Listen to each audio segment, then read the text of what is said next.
My name is Thomas. I am 65 years old. I live in a small, quiet town in the countryside. A place where the river flows gently and the evenings feel soft and peaceful. My house is old, simple, and filled with memories. I live alone now, and most days pass slowly. But every morning, I take a long walk to the river. I sit on an old bench that has been there for more than 40 years. That bench has become a part of my life, almost like an old friend. It holds my stories, my silence, and my emotions. And in many ways, it holds her, my late wife, Anna. Life was not always this quiet. There was a time when the bench was a place of laughter, dreams, and warm conversations. Anna and I used to come here when we were young. We would sit for hours, watching the water move like a soft silver thread. She loved the sound of the river, and she always said, "Thomas, this place feels like home." But life, as it often does, had other plans. 3 years ago, Anna fell seriously ill. At first, the doctor said it was nothing to worry about, but day by day, her health got worse. I tried to stay strong, for her, for myself, and for our family. But inside, I was breaking.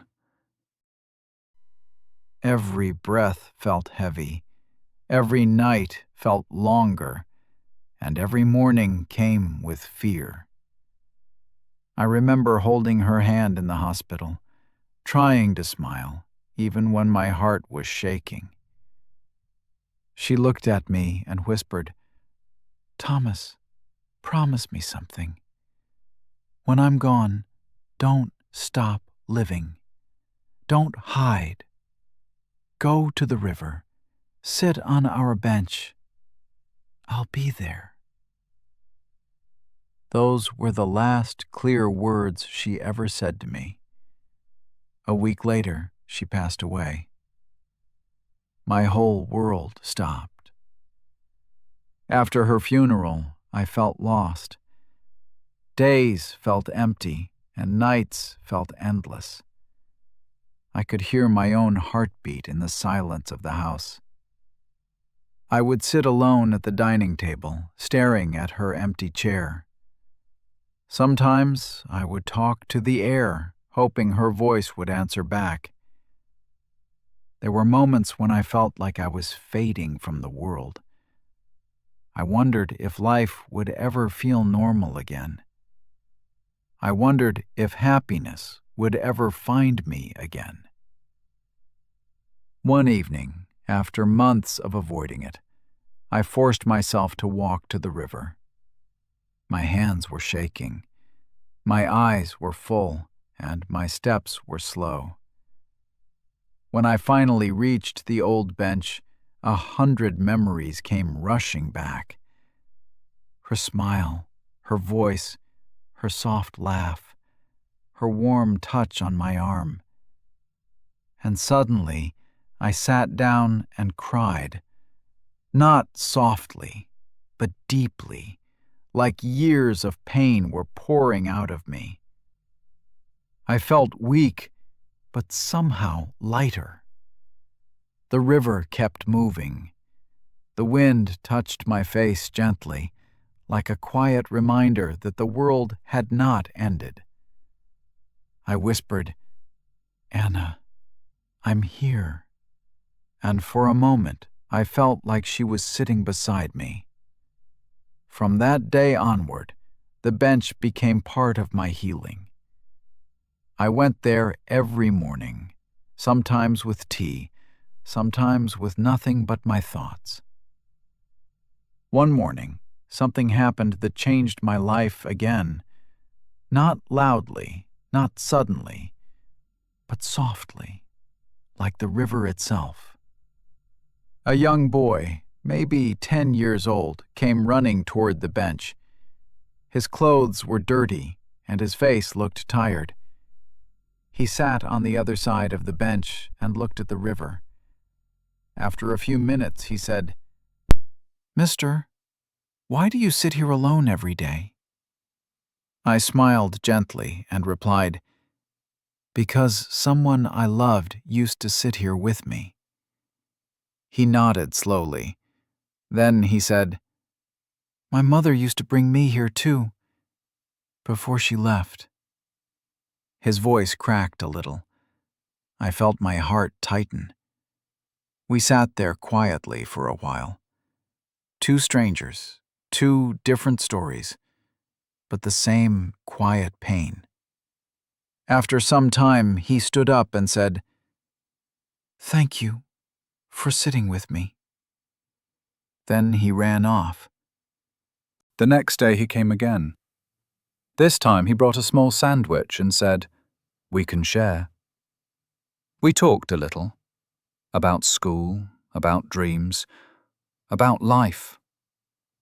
Day by day, he brought a little more light into my world.